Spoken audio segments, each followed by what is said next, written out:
Imagine the many fantasy townships destroyed by the evil Dark Lord. To bring an early end to the Chosen One foretold to live in these towns in an age-old prophecy. Instead of bringing an end to the Chosen One, they bring their inevitable doom by setting the hero's journey into motion. But before its destruction, the reader gets a small glimpse into the community's daily lives, how the hero lived, and how the hero's friends lived. Despite this video being about towns, without restricting it to introductory towns, this analogy is decent enough since these towns served a specific purpose. They set the first cornerstones of the world, of how normal people, or at least the hero's people, live like, starting with something familiar and homely, for the protagonist and for the reader alike. So think of the purpose your town serves as a part of your book's plot, or as a part of your pen and paper campaign, and think about the town's relation with your world. And the purpose may define the amount of effort you want to put into the town's world building, reaching from a small paragraph of information or less to multiple pages worth and beyond. But even more importantly, it sets your scopes on what to focus. It reminds you on what to work on the most and makes the rest of the video look like added flavor. Except for the people, as the people are what brings your town to life. They are the beating heart, the blood pumping through the arteries, and the eyes and ears of the town. A town without a community is just a string of houses where people live past each other. They may very well live a kilometer from one another, and it wouldn't change their lives. Except for a larger backyard, perhaps. So what are the people of your town like? What are their lives like? What is the community they form like? What do they live by? How many people live there at all relative to your setting? Is it much or not so much? Who has what to say? It's best to have thought about the base structures of a culture for the region your town is in already. To inspire yourself when creating a region where the town is in, I will recommend you my previous video on regions, link in the description. And like I said in my previous video, geography in my world builds get molded around the cultures and peoples I've thought of. So what is the town's geography like? What is the flora and fauna like? This question strongly depends on the region, but maybe the town is special because it's carved into a mountain. Most important is its access to water and any other source of sustenance, of course, in addition to all the other resources the town uses to live by. Lastly, how is the town connected to other settlements and places people live at? Having your town's people and the surroundings set. Let's give those blabbermouths something to talk to. What are your town's current affairs? What is happening in or around the town? What is the current talk of the town? What shenanigans may your protagonists or the players become entwined in when entering the town? What dangers may the town or its community face? Think about positive and negative things about the town. Increase or decrease the tension of the shenanigans happening in the town and the urgency and connection to your players or protagonists, depending on the purpose the town has. A quick run through town where your protagonists or players rest doesn't need to be full of danger.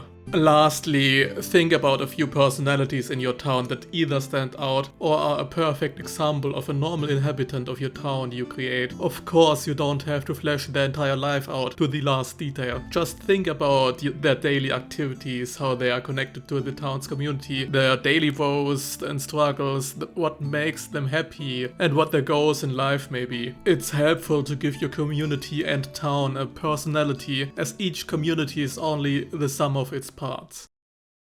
Our town is called Untergrombach. Hard to pronounce for anyone but German speakers, so the perfect town name for our setting. Untergrombach is one of the biggest settlements of the Gromsfolk people, I defined in the video about regions. To summarize, the Gromsfolk are a reclusive culture of cowherders, trappers, hunters and monster hunters, who like beer, liquor, have many different festivals, and have a deep hatred for the local government, while being devoted followers of the monarchy and the royal couple.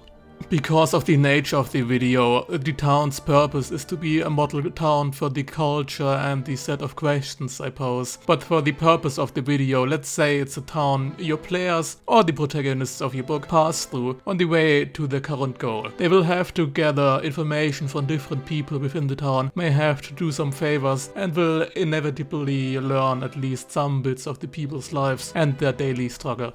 The town's community consists mostly of people of the Gromsfolk clan, but they are not alone. A few people who fled the stressful lives of the kingdom's bigger cities to live in a seemingly more secluded and peaceful area, but only a few of them stay longer than a few months. Every new face must prove themselves to the town's community before they are accepted as a welcome guest of rent, and especially inhabitant. Once seen as worthy, they'll show more than just simple hospitality. The Gromsfolk living in the town are seen as the core of their culture. The current chief of the Gromsfolk resides in Untergrombach and acts as the town's mayor. The town's sense of community makes the problems of a single individual into the problem of the entire town. The sacred site near the town, dedicated to Grom, the dwarven dragon slayer, is the center of the ritualistic sacrifices of the Gromsfolk monster hunters. A large holy site with enough space for bigger festivals. There are 3 monster hunters living in Untergrombach. Most people of the townsfolk, however, are peasants, mostly cow herders. A few keep goats or sheep. Rye fields surround the town, spread around the lake. The high altitudes result in lower yields, but thanks to the many blessings and sacrifices, their fields prosper nonetheless.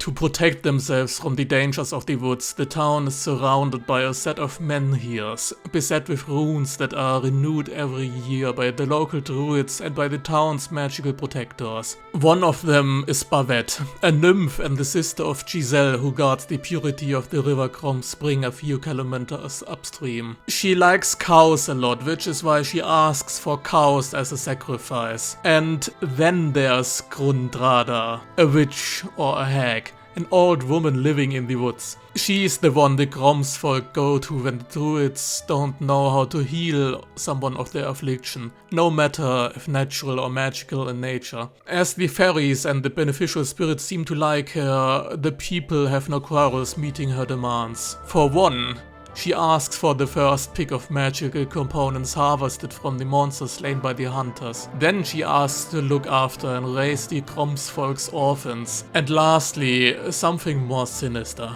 Every year, one day before the Hexennacht, they must bring her 6 and the 6th humanoids for her to feast upon. To add extra tension, the protagonists would appear close to that date, and depending on how much they made friends with the Gromsfolk, they might become a target or not. Untergrombach is an alpine town at the mouth of the Gromskreek into the Lake Drakesgård, surrounded by rye fields and alpine meadows, as well as dense and dangerous forests. Snow-capped mountains loom in the background. Cow, sheep and goat herds roam the meadows, protected by enormous guard dogs to defend them of dangerous predators and of varying sizes. The town is connected to nearby towns via the lake. Most people deem it as safer to travel by boat than to travel by the unkept roads who aren't blessed by the state in ages. The Gromsfolk use the road without issues, as the druids bless the roads themselves for generations now. But for greater distances the lake is too convenient to discern. I already told you about the looming threat the protagonists of our hypothetical story may face, if they don't get on the Gromsfolk's good side, that is. This, however, isn't something talked about within the community, except for the town's elders in their circles. Besides, something else is way more exciting. Theodor von Matteberger and Else, the daughter of the mayor's sister, were seen together doing couple stuff. How scandalous. I mean, that would have been no issue, but Theodor is from the city and Else is the chieftain's niece. This will never be accepted. Theodor will probably be ousted despite the good relations with the town's community. There may be many dangers facing the town, but the townsfolk wouldn't actively go out and ask for help, since they know how to handle themselves. But they wouldn't say no if you offer help either. So players in a campaign, or protagonists of a book's plot that wants to focus on it, can get a bunch of plot hooks to better their relations with the town, probably in exchange for the information I talked about earlier. One of the monster hunters wouldn't say no to a bunch of extra hands to kill an Irrwurz, a plantoid creature feasting off magical herbs, which makes them unusable for anyone else, of course. The more it feasts, the more dangerous it gets, and because of the abundance of magical herbs in Gromspring, they get very dangerous here. Then there is the ever-looming dangers of the kobolds the mayor might send the players to call if they want them to do a favor. Theodore might know of the information too, however. If the players help him and Else to flee the town to get to Lesburg so they can go as far away as they like, he might hand it to the players. Of course, this earns the ire of the Gromsfolk if they ever find out about it. If they don't help him, however, Theodore might be gone for some reason. Gone home, they say, leaving Else heartbroken. Who are these people? The mayor, the monster hunter, and the pair Theodore and Else. The mayor of Untergrombach and chieftain of the entire Gromsfolk clan is the model clan member. He's a stern and stoic individual who blooms up in private. He takes his duty seriously and acts in the best interest of the town's community and in the matters of the entire clans. He doesn't hide away his distaste for the local government, yet he owns the biggest portrait of the royal couple in the entire town. After the death of his wife, who was a monster hunter, he became overprotective about people closest to him, including his niece Else, and puts in an extra workload to protect the people of the clan, doing what he deems as necessary for their survival and fight against the wilds and the state. Then there's the monster hunter who'd invite the players onto a hunt if they talk with him for a bit. Otger, a walking encyclopedia for the local fauna and for some extent flora. He's the bookish type who knows monsters' weaknesses and how to best trap them, so they can be defeated without much of a dangerous fight. He's been around for a while and studied monsters in different places, which makes him very open and welcoming compared to most other people of his clan. He'd probably be the first person the players get to talk to for more than a short exchange. Despite being a good and effective hunter, Otger suffers a bit from imposter syndrome, since monster hunters are supposed to fight their prey instead of trapping and killing them while trapped. This and some other issues make him feel rejected when he doesn't do triple the effort, despite these issues persisting only within his mind. Lastly, Theodore and Else. Theodore is from lower noble blood. He came up here to escape the city for a few years after having finished his studies and became enthralled with the life and the nature. Yet he knows that he isn't really welcomed. Despite having helped the druids every year with their rituals and magic and helping here and there in town, his rather introvert nature didn't convince the entire community, except for certain exceptions. Else, for example, the niece of the chief and mayor, an outgoing girl, extroverted and everyone's friend. She's curious and inquisitive, which made her aware of the hag issue by accident. Not willing to endanger her clan by telling people, she convinced Theodore to leave the town behind, so they can live together without angering the town enough for Theodore to be hacked. Who would you help and who would you avoid in town? Tell me in the comments, and if you are at it, like and subscribe, since we are at the end of today's video. And please, never shy away to write some critiques down in the comments. See ya!